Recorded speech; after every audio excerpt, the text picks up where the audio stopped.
Hello, everyone, and welcome back to the Coach's Approach podcast, where we take an inside look at the coaching world. As always, I'm your host, George Gresco. Before we get started, please check out our brand new website, thecoachesapproach.com. You can find anything from our Twitter handles, information about myself, upcoming guests, and everything on the show, and that's coachesapproach.com.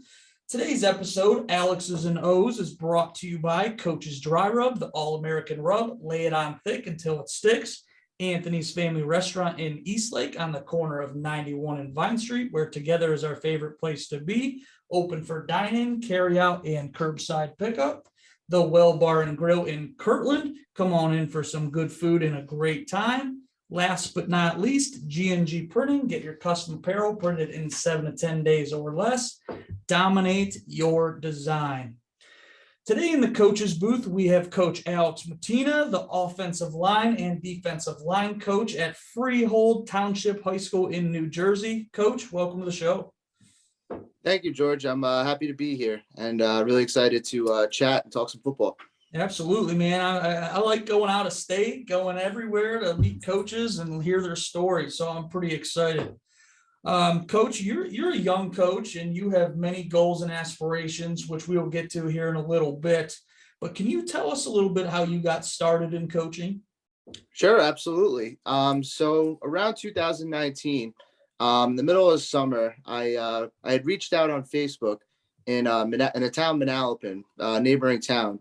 I put out there, I reached out to about possibly becoming a volunteer AYF coach, which is Pop Warner in some states, American Youth Football in others. Sure. And then I met with some parents, and they actually put me on a staff for the 12 and under team. It was the second team. My head coach was a gentleman by the name of Kyle Druig, and we worked together very well. Got the opportunity to coach up the offensive line, defensive line. We were a young team. We had a lot of kids who were brand new, never played football before. We were able to finish the season strong, made the playoffs, and it worked out pretty well. It was an exciting time. It was a great opportunity. First time coaching, I got to learn a lot of things, learn a lot about how to game plan, how to build a, good team chemistry. And lastly, just for kids to have fun. At the end of the day, you can keep going about how you want your kids to be good, but if they're not having fun, it's going to be even tougher. Sure. But then unfortunately with the COVID-19 pandemic starting, and I had what a crazy time. I know it's definitely been a crazy two and a half years. And with that happening, the season got canceled, and I kind of was stuck between, do I want to try to coach in another town? Do I want to try coaching at Pop Warner? But then on Twitter, I saw that Manalapan High School, the neighboring high school, they had brought in a new coach by the name of Dominic Lapori. And I reached out to the coach and congratulated him on the new job. And he actually asked me if I'd be interested in joining his staff as a freshman coach, as the offensive line coach, a defensive line coach. I took the challenge on. I joined the staff. This was my first time coaching in high school. A lot of jitters, definitely like a little bit more challenging. Now it's, versus the youth football. Now we're going into high school where things get a little bit more difficult, a little bit more intense. And you still don't want to take away that fun factor as well. You want to make sure that you're doing the right thing, making sure players are developing and going from there. I joined the staff with Coach Andrew Jones, who at the time was the freshman head coach in Manalapan. And we put together a good staff. We had a couple of some volunteers that were coming in, and, being my first year and also dealing with the COVID pandemic, we had kids who were out for 2 weeks. We actually had a team shut down because of some positive tests. And it was really tough. It was definitely a challenging year. Especially in your first couple of years coaching, and then COVID, right. Exactly. So, and then, you show up to practice and you hear, oh, this kid is sick. This kid had tested positive. We have to quarantine and all that. So that was definitely tough. But I also had the opportunity of working with their varsity staff as well. Kind of as like a quality control coach, like I was helping chart plays on defense. So it was definitely a challenging year, but I will say, we got the most out of our players. We did the best that we could. And we had about 6 games or so that we played. And, we finished up strong and we went from there.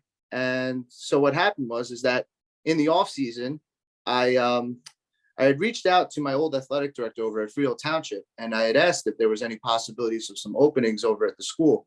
At the time, there wasn't anything available, but a couple months had passed, and now my current head coach, Corey Davies, had reached out to me and said, if you're interested, would you like to join my staff as the offensive line coach and possibly help out with the D line as well? So I took, I saw the opportunity to go across town, the other side of Route 33. That's what we Manalapan and Freehold, there's one Right. road that blocks it off. So we call it that. And when I went over there, it was good to come back. It was really an exciting opportunity to join the staff, be a part of a program that I once played for, coaching a position that I played as well. Right. And it was a good fit. And I joined the staff, and the season started. I was an offensive line coach. I helped a little bit with the defensive line here and there. And I actually took on the role as the JV head coach. And that was something that, going into it, I was not sure what to expect, granted, because you see with, JV games, it's Mondays, you have kids that are interested in playing. You have kids Yep. that are, there just because they get out of class early, stuff like that. So it was definitely a challenge. But I will tell you this, it was definitely rewarding to get the opportunity to get those game time situations where, okay, now I get to practice game time situations and see where, let's say, for example, it's 3rd and 10, do we want to try to play it deep? Do you want to try to cut it in half, go 4th and 5? Where are you at? Do you want to possibly adjust your special teams? Where do you want to go rugby style punt, or do you want to go just boot it deep and play defense? If you're up big going into halftime, when the half comes out, you're kicking off. Do you want to catch them off guard? So Right. it was really just like a very good opportunity for me to practice and to be able to understand situations and understand why you do certain things. Absolutely. But so that's kind of where I'm at right now. I'm coaching the offensive line, and I'm hoping to continue my role as the JV head coach again. Looking forward to that as well. And right now, I'm still in that position, and I also help out with the off-season conditioning program, strength conditioning, and just getting ready for the summer. Absolutely. Now, Coach, during the start of my coaching career, there was always coaches that I went to for advice and I kind of looked up to. Are there any coaches in your life that you look up to or have played a huge role in your life? So I have two categories for that. I would definitely say there are coaches that I've looked up to in the past, and there are some current coaches as well. Sure. In the past, I actually, when I played football, I didn't play Freehold because I started playing football when I was really young. So I played because I lived in Manalapan. I played for Manalapan Pop Warner, and in middle school, I actually had a coach.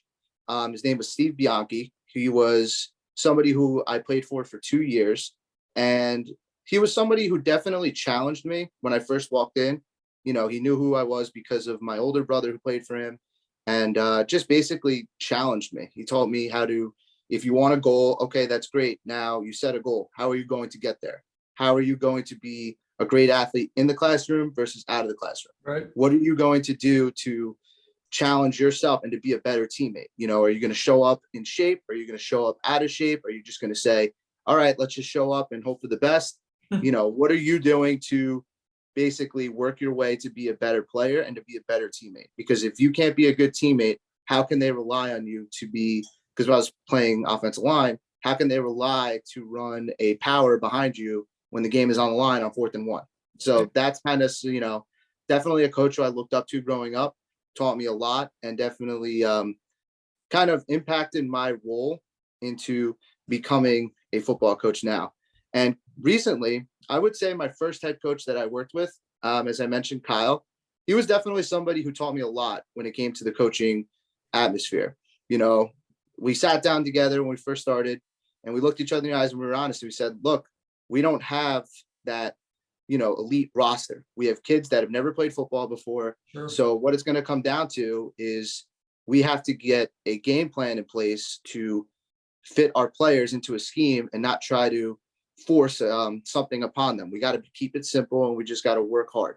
So that definitely impacted me because it made me realize, not everybody's going to have 6'5", 300-pound offensive linemen like you're at Alabama or Right. Georgia. It would be nice though, wouldn't it? Oh, it would be, it would be the most amazing thing ever. But what it comes down to is this: challenging your players to work hard, be disciplined, and to understand why we do something is definitely something that helps me with my coaching scheme and how I portray certain things for players. So that's definitely something that's impacted me for past role models and current.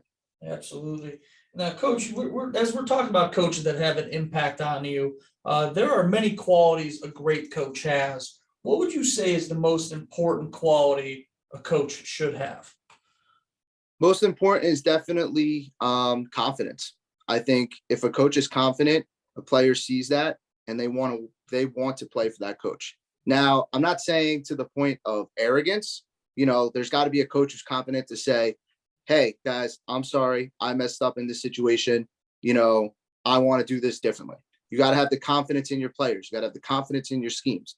Because at the end of the day, if you can't be confident in your own abilities as a coach, mentally, physically, emotionally, your players are going to see that and they're going to get turned off by it. And if you lose that type of confidence in your players, no one's going to want to play. You're going to lose opportunities to be great. And it's kind of like a situation where, you have a shark in the water. A shark is always confident that it's going to be able to swim.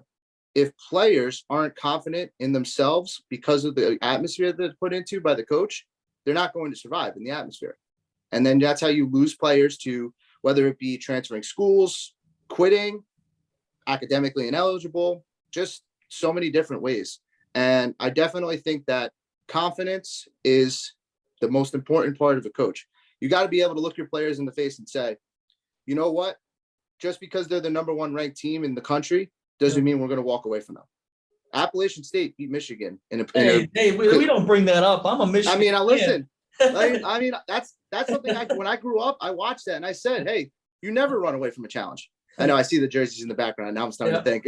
Yeah. But, that's just how it is at the end of the day. You got to look your opponent in the face and say, you may be bigger, you may be stronger, but I'm going to keep going. And if you have that confidence, you can take on any challenge. Sure.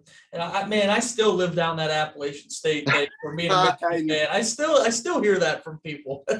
You ever think like all of a sudden you say something like, oh, yeah. Yeah, when we have the coaches in the studio, you could see I have Michigan stuff all back here, but that's only for when coaches are. You know what? I love your guys' O-line this year. I love the run game you guys had. Yeah. I definitely think, you're playing Georgia, unfortunately, but you know what? For the season you had, you kept Harbaugh. Yeah, you'll be all right. I believe so. Let's keep our fingers crossed. Absolutely, as long as everyone's healthy, Right.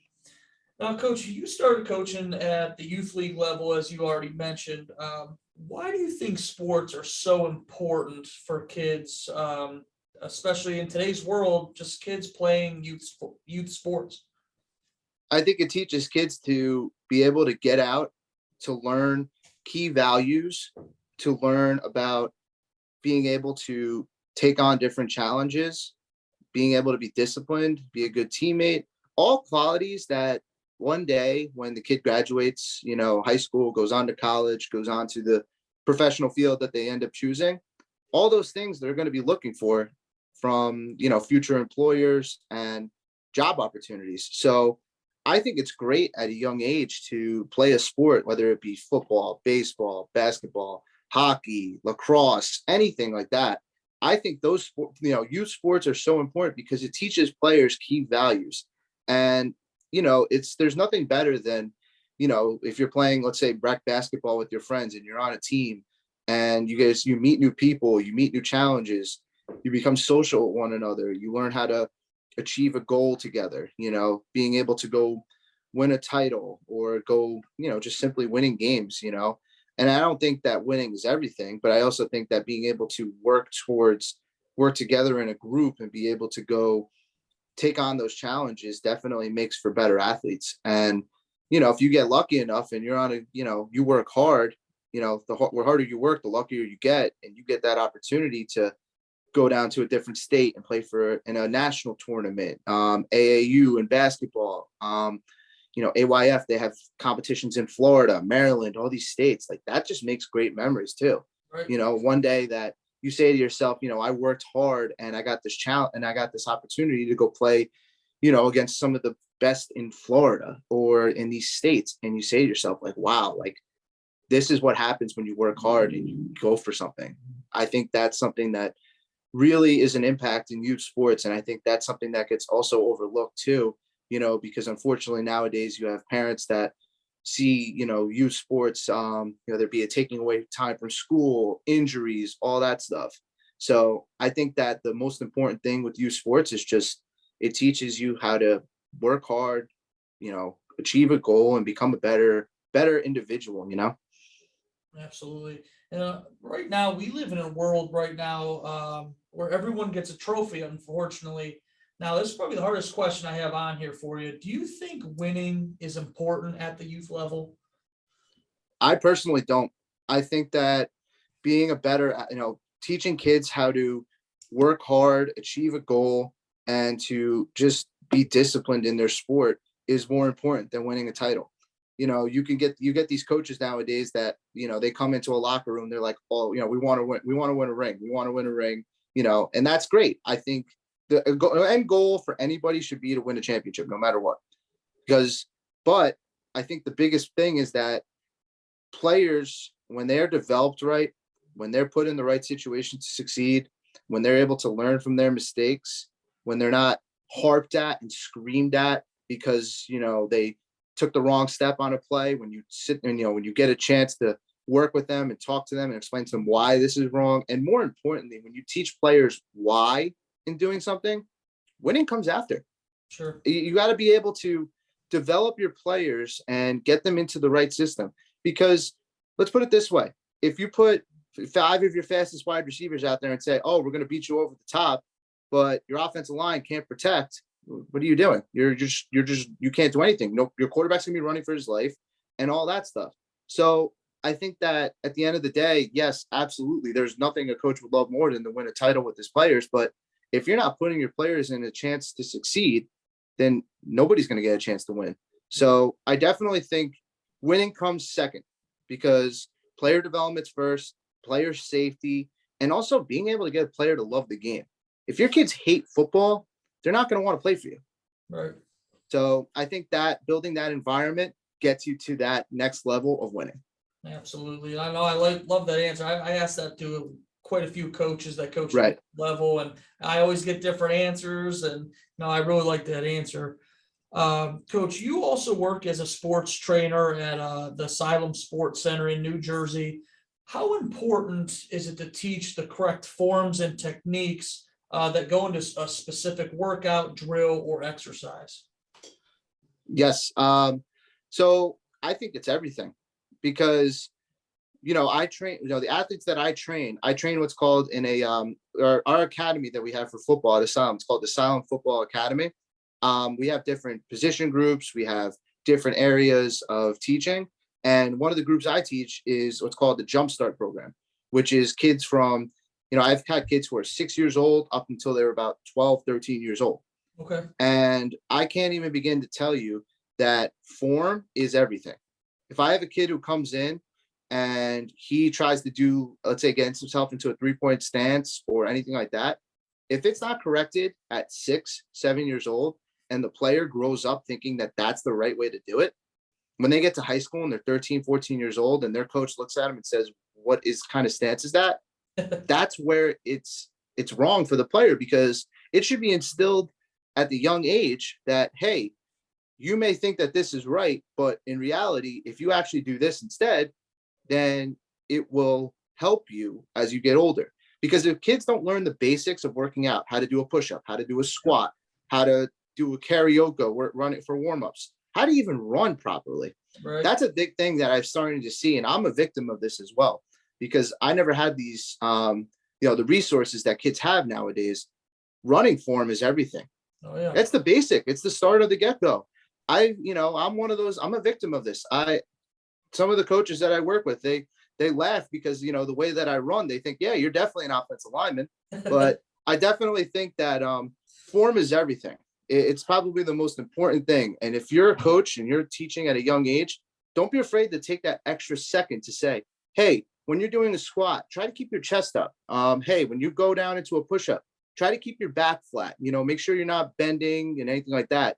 And help learn the basics. Because if a kid can't learn the basics, when they get to a level of college or anything like that, and they're throwing an advanced technique at them, they're going to struggle. So I definitely think form, teaching, everything like that, it's got to be hammered down to the T, that you have to make sure everything is done properly and safely too. Because then also you run into injuries. Yeah. And that's what I'm getting into. So I said a very critical side of the sport of football is the training side of things, the weight room, the conditioning, the not so fun stuff all the time. And football is the only sport where you're guaranteed only 10 games a year. You practice 4 days a week to only get one game. Right. You train for 9 months to only get 3 weeks of actually or 3 months of actually playing. So how important is the off season and the preseason leading up to August 1st? I think hands down, it's the most important thing you could possibly do. I think without a doubt that you have to make sure that you're obviously ready to play, conditioned, strength trained properly, take care of your body outside of the weight room and in the weight room, making sure you're eating. Sleep is everything, making sure you're getting that 8 to 10 hours of sleep. You're not staying up until 3 a.m. playing Xbox with your friends all the time, but, so definitely it's everything. I think if you're not ready by August 1st, then you run into this problem of taking away key times during 2-a-days in practice to focus on the things you could have been doing in June, or even you could go back as far as February. And it's amazing to me, that sometimes you run into these issues where you have players that, they train all off season, and you get to August, and at the end of the day, if they're not ready, then it affects the whole game plan.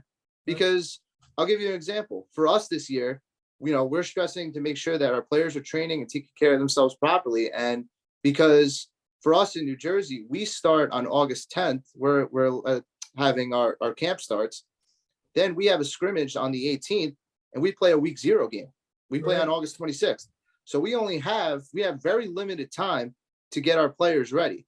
And it's very important that these players are in the gym, coming to weight room, coming to practice, and making sure they take care of themselves. I tell my players all the time, drink an extra water bottle if you really don't feel like you're, hydrated.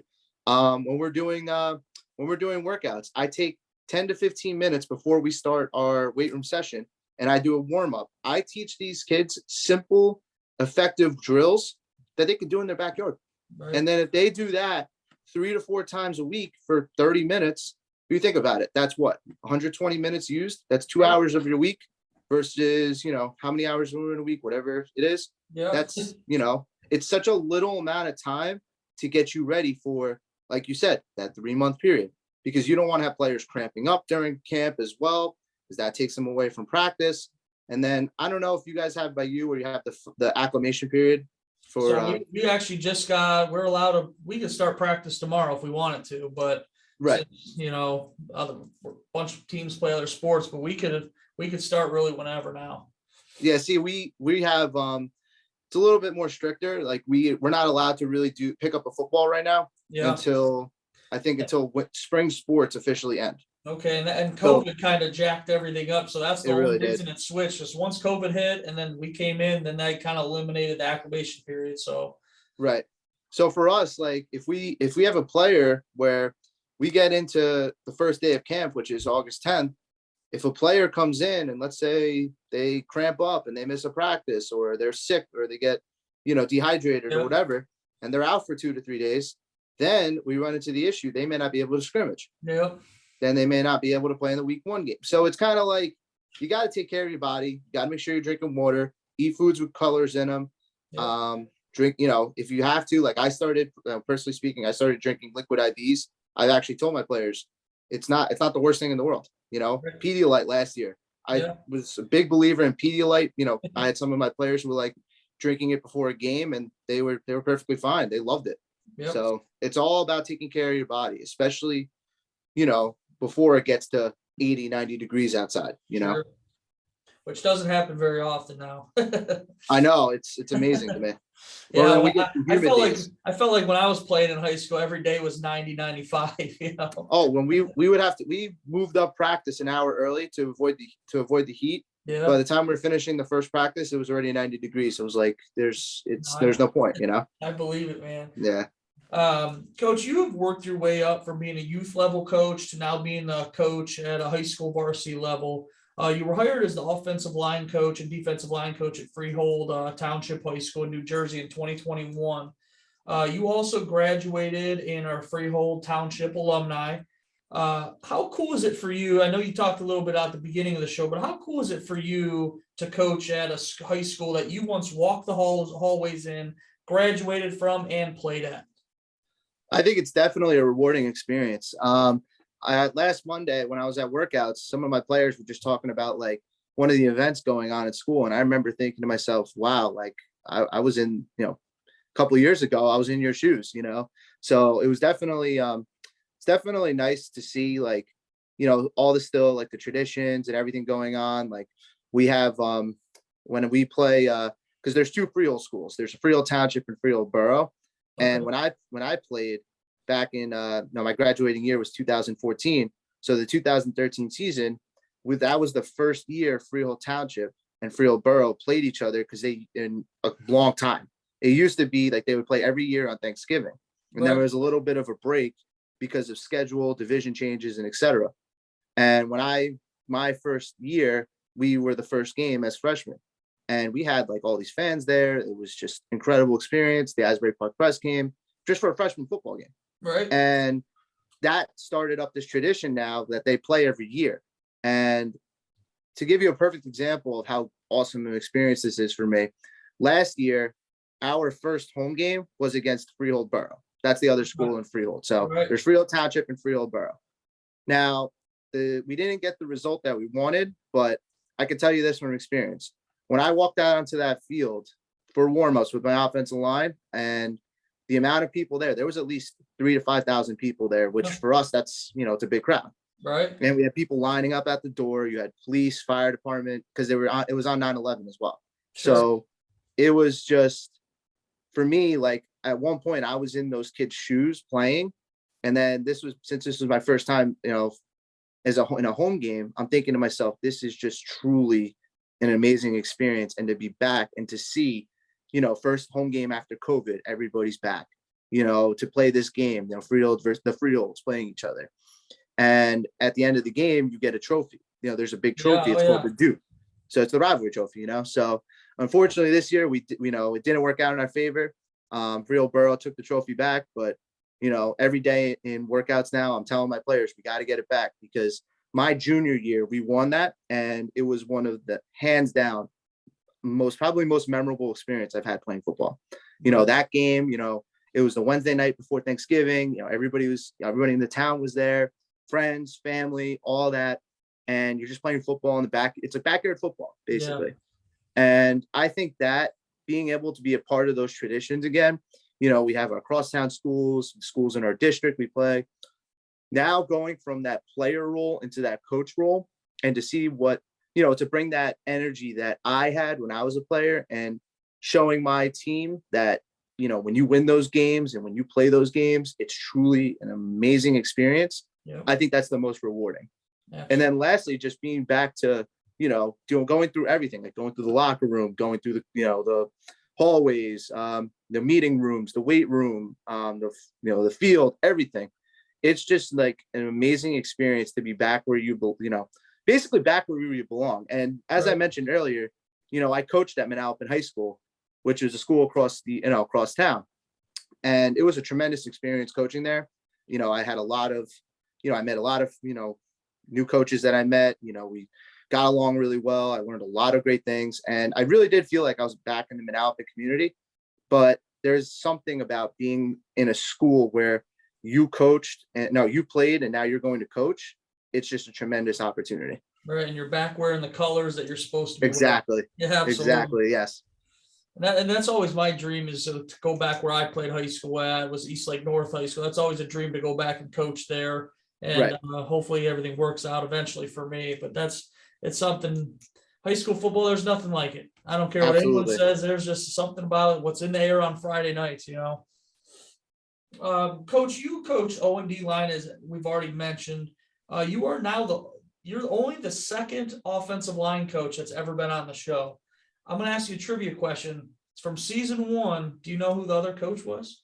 I'm going to be honest with you. I'm not 100% sure. I gotta go back and look. But his name was Buzz Edwards. He's a good friend. He's actually East Lake North grad as well. Oh, But okay, nice. he's the head football coach at Asheville Lakeside in Ohio. So I had to ask that question.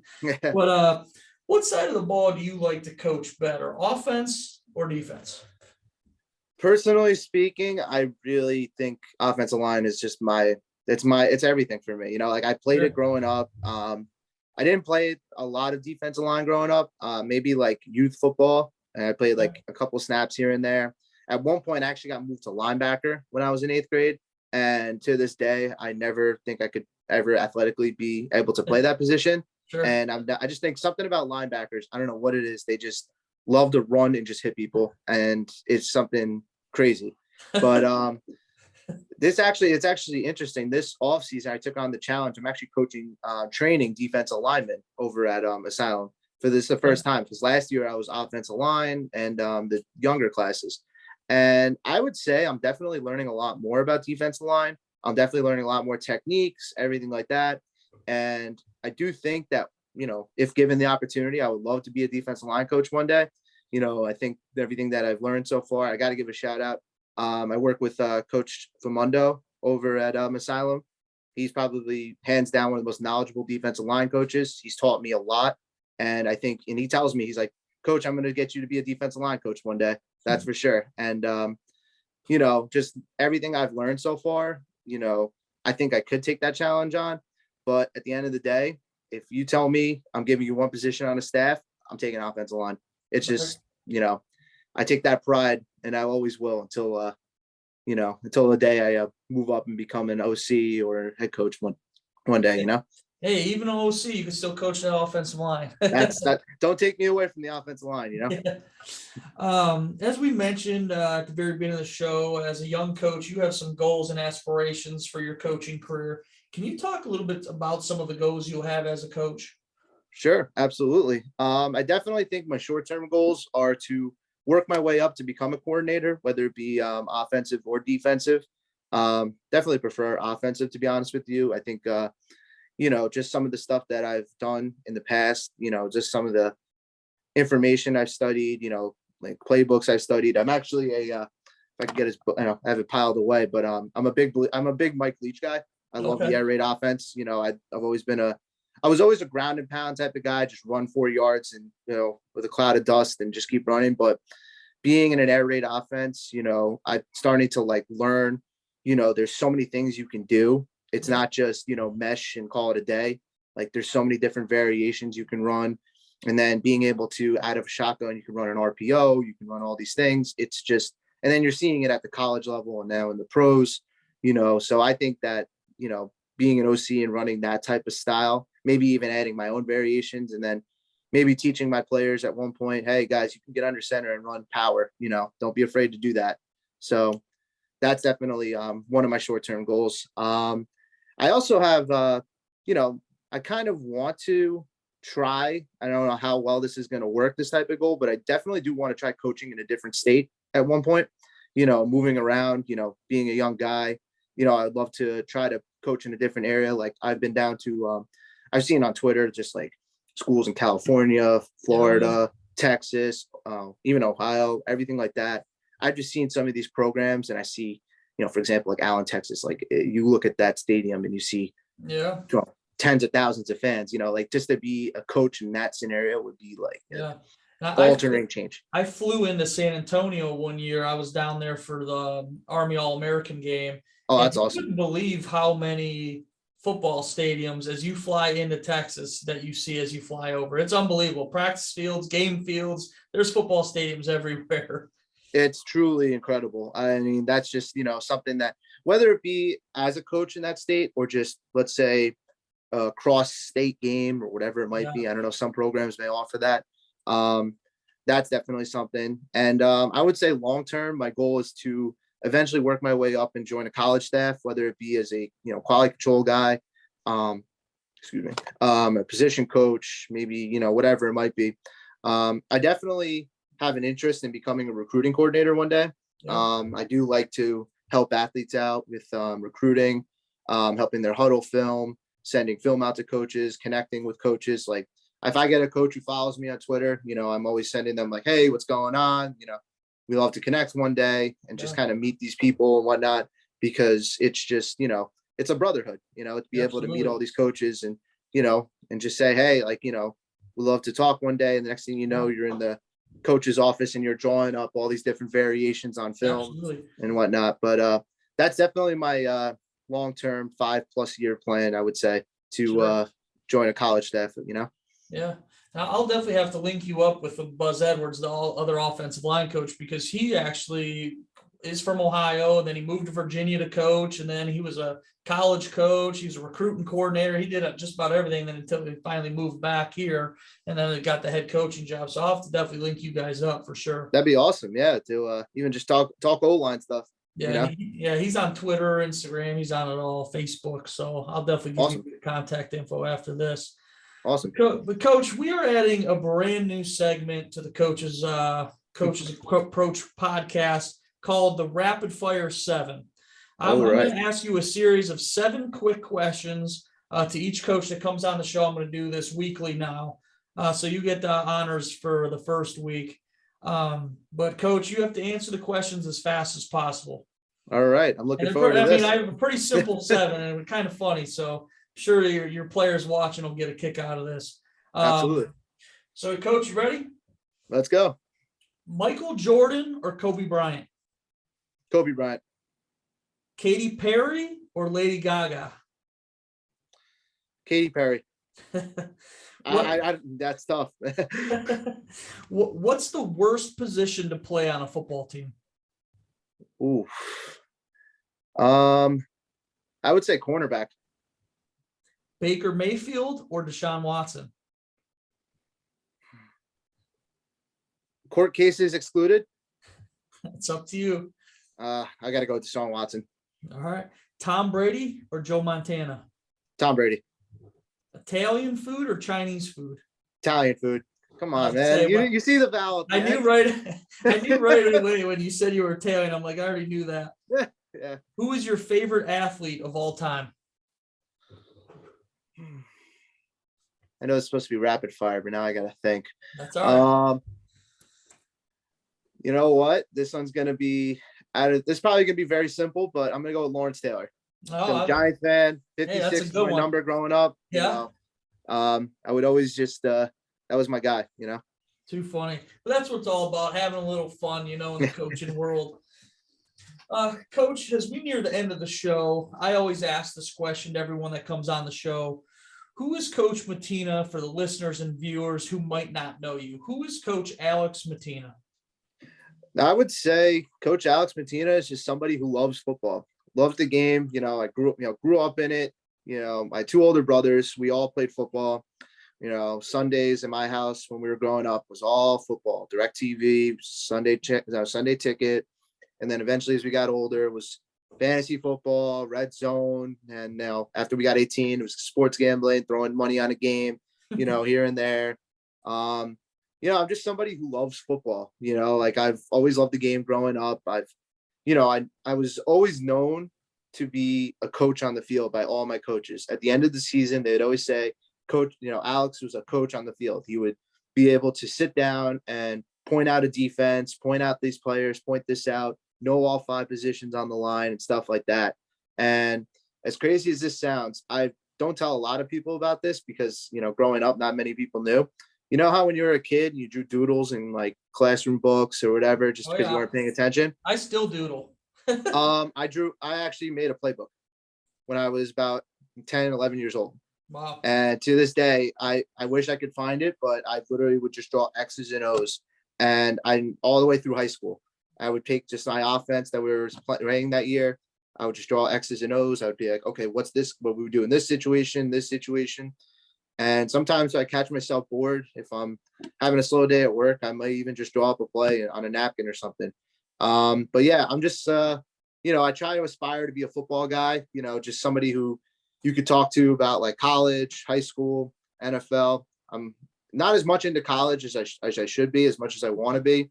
If it's a Saturday night, I'll put on, like this past year, I was watching, it would be 10 o'clock out in New Jersey. I'd be watching, Nevada versus San Jose State, just because I love the air raid offense. And I'd watch Carson Strong and Cole Turner go off, like that's just the type of person that I am. And, I aspire one day to be the coach that players, when you come play for me, that they understand that I'm a player first, game second type of person.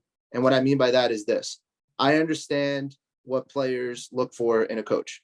I'm not going to be that hard-nosed guy where you walk in, you hate me. I want players to understand that you can come to me, you can trust me with any issues that you may need to talk about, whether it be a tutor. If you're struggling understanding the playbook, we can sit together and go over it. If you need if you just need help outside of the class, outside of the football field, like don't be afraid to come talk to myself. Like I don't want players to think, oh, he's my coach, I can't, ask him, hey, like coach, I may not be at practice because I don't have a ride. And then, maybe work with like a senior to say, hey, could you maybe pick him up on your way or work at something out, So I would definitely say the best way to describe myself, Coach Mattina, is that I'm all about the players and I'm all about making players love the game the same way I did when I was growing up. If you can get your players to love the game, they'll buy into it. You could tell them, hey, if we run 50, 100-yard sprints and we'll win a national title, and they're all in on it, they're all, that's what you want to do. You want players to believe in you're teaching them. Like I talked about earlier, confidence. If I have the confidence in my players that we'll go out there on the field and we'll go beat whoever we're lining up against, then I know I did a good job. And at the end of the day, if I see my players after the season's over, they're getting honor roll, they're getting a new job, they're getting into their dream school, they're doing all this stuff, then to me, that's more important than wins. No, absolutely, Coach. And you mentioned the air raid offense and Mike Leach. I said the only thing better than Mike Leach's offense is his interviews. What do you ever hear the one with him, the offensive line coaches? Oh, or man, talking about offensive line? I watch them all, man. I think, well, to be fair, I think the best one, and I don't know if it's loved in the coaching community, is after the bowl game last 2 years ago. I think it was 2 years ago when he was taking pictures in the stands, and then they cut the camera to a brawl going on. I mean, if you're in the moment, you're probably like, what the hell's going on? But if you're watching from a fan, you just gotta sit and laugh. Like, what the heck is this guy doing? Too funny.